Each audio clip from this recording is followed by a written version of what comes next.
Where is Paul Biya? That question has been asked in Cameroon for years.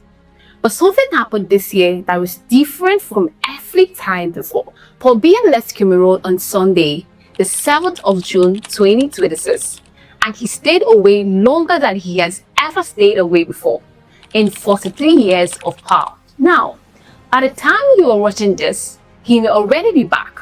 He may already be waving at cameras again. He may already be giving speeches. But I want you to listen closely, because that does not actually change the story I am about to tell you. Because this story was never really about one trip. It was about a much bigger question.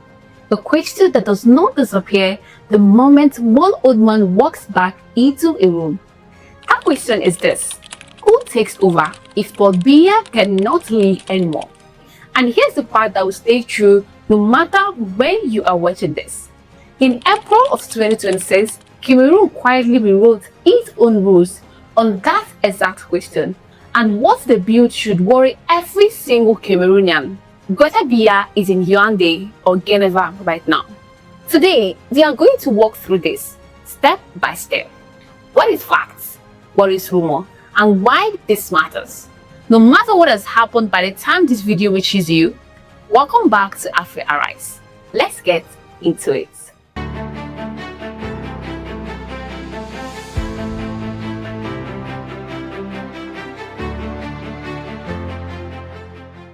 Let's start with what we know for sure, because the facts alone tells a strong story, and this fact stays true no matter when he reappears.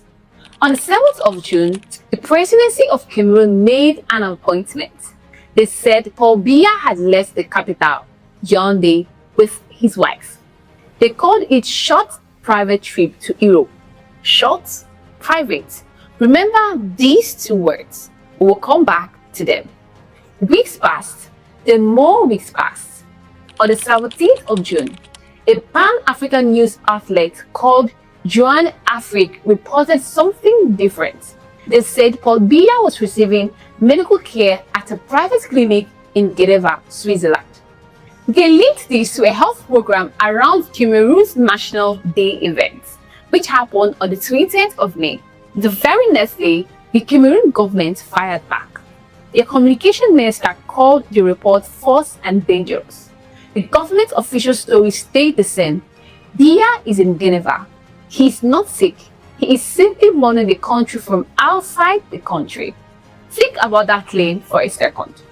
A country of over 30 million people being led from a hotel room in another country with no face, no voice, no video. Meanwhile, the official social media pages in Biya's name kept posting. He congratulated the French president on France's National Day. He congratulated the president of Montenegro in July. But posting a message is not the same as showing up. The accounts are active, the man is invisible, and that gap between the account and the actual man is where all of this trouble begins. Now, here's where the story gets serious.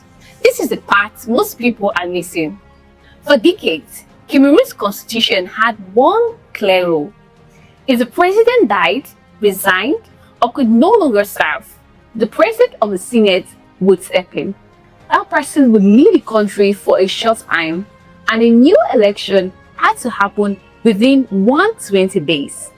You did not have to love that system, but it worked, and it was clear. Then, in April of 2026, that system was changed. On the 4th of April, two chambers of Cameroon's parliament voted to bring back a position called vice president. This position had not existed since 1972. By law, it became real that same day. Here's how the new rule works. Listen closely, because this is the heart of this whole story. The vice president is not elected by the people. The vice president is chosen by the president himself, by Paul Biya. The vice president can be removed by the president at any time, for any reason. And if the president dies or resigns or cannot serve anymore, that vice president does not call a new election. That vice president simply finishes the rest of the 7-year term. a term that runs until 2032. Read that again. One man's personal choice could lead over 30 million people for years without any election at all. Supporters of this change say it gives the country stability, a clear position to charge, ready to step in. That argument exists, and we must report it honestly, but critics are loud too. The Cameroon Bar Association warned that this change weakens the legitimacy of the presidency. A well-known opposition leader, Professor Marus Kamto, went even further. He called it a constitutional coup. His party sent a formal complaint to the African Union, warning that Cameroon is sliding towards rule by one family, like a monarchy. Whatever side you take, one fact cannot be argued. The rule for who takes over in Cameroon will be written in April. And just 2 months later, on the 7th of June, the president disappeared on the longest trip of his life. I am not telling you what that means. I am giving you the order of events. You connect the dots and tell me what you see in the comments. Here is the detail almost nobody is talking about. Under the old rules, the person next in line was the president of the Senate. One man held that job for 13 years. On the 17th of March this year, just 2 weeks before the new law passed, that man was replaced. And on the 11th of April, just 3 days before the new law was signed, that same man died. So within a few short weeks, the old backup plan disappeared and a new backup plan, the vice president's seat, was created. But here's the twist. At the time this story broke, that vice president's seat had never been filled. Check the comments below because I will keep you posted if that had changed. They built the office. They took all the criticism for it. They faced accusations of a power grab. They got reported to the African Union over it. And then they left the empty seat. Nobody is sitting in the most important chair in the country's emergency plan. Now, to be fair and accurate, Cameroon is not fully without a backup. If both the president and the vice president positions were empty at the same time, the constitution says the Senate president steps in and an election is called.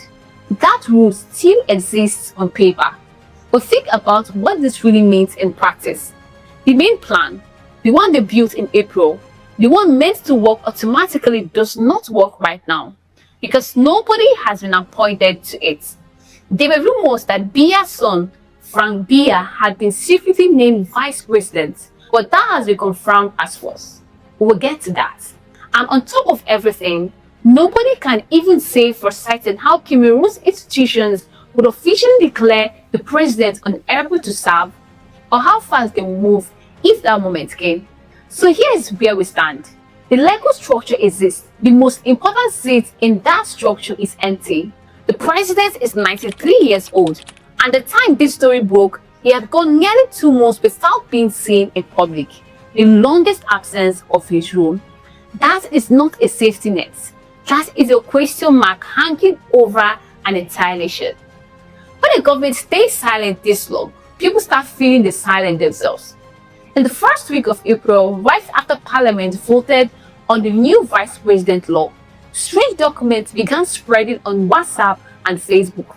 These documents looked like an official decree. They claimed Paul Biya had secretly appointed his own son, Franck Biya, as vice president, head of the armed forces, and the first minister, all in one signature. Some media outlets even shared this as real news. But fact checkers across the continent examined the documents. They found problems, missing official markings, wrong formatting. On the 8th of April, the government officially denied it. No such appointment happened. Franck Biya holds no official government or military position. That is what we confirm as true. But ask yourself an honest question. Why did so many people believe it so easily? Because the government's own silence made a secret family appointment feel completely believable. When leaders refuse to talk to their people will find something else to listen to, even a fake piece of paper. And it did not stop there. In June, during Biya's absence, Another fake decree was physically delivered to a public radio station in Yaoundé. It also claimed a vice president had been named. In a country with clear, honest communication, a fake document like that dies in 5 minutes. In a country's silence, it becomes national news. That is a real lesson here. Rumor is not Cameroon's disease. Rumor is a symptom. The disease is silence. So if the president is in Geneva and the vice president's seat is empty, someone still has to sign the papers. Someone still has to run the government day to day. One name keeps popping up: Ferdinand Gongo. He is the Secretary General of the Presidency, a job he has held since 2011. He has also been a Minister of State since 2019. He is widely seen as one of the most powerful men in Cameroon and one of the people closest to Biya. During Biya's absence, this man kept the administrative work of the presidency moving. He reportedly holds wide delegated signing powers. Now, let's be precise here, because precision matters. Having signing powers does not make him president. It gives him zero constitutional authority to lead the nation. He is an administrator, not a successor. But here is what the opposition is pointing at, and it is a fair point. State business has continued in the president's name throughout his entire absence. One example that has drawn a lot of attention: the Economy Ministry approved a loan of more than 21 billion CFA francs, described as approved by the president. Opposition voices are asking a simple question: who actually approved this loan? At the time this story broke, nobody had seen Biya in nearly 2 months. The debts were paid back by the Cameroonian people, and they cannot even confirm who signed it. So yes, the state still functions. Salaries are paid. Decrees keep appearing. Ministries keep working. But there is a big difference between a country that functions and a country that is actually being governed. Right now, Cameroonians cannot say with certainty whose decisions they are living under. In the last 2 weeks, this conversation moves from social media into real institutions. On the 17th of July, a member of parliament from the opposition publicly asked the Constitutional Council to declare the president's seat vacant. That is a bold move. But here is the catch. One politician asking a question does not create a legal vacancy. Only the Constitutional Council itself can decide that. And back in January this year, that same council already said it had no power to even consider a request to remove the president. In other words, the referee has already shown you which side he plays for. On the 8th of July, another opposition party demanded the government to give the country clarity about who is truly running the state. They were careful to say that a long absence alone does not automatically create a vacancy, but they added something important. A republic cannot be run on assumptions. Another opposition figure called it a glaring institutional vacuum and said a country cannot be ruled by remote control. One more oppositional party put it simply: the issue is not whether the president has the right to travel. Of course he does. The issue is a government that promised a short private trip and then refused for weeks to explain anything more. These are not random voices online. These are registered political parties, sitting lawmakers, people whose job is to ask these exact questions. And how has this ruling party responded?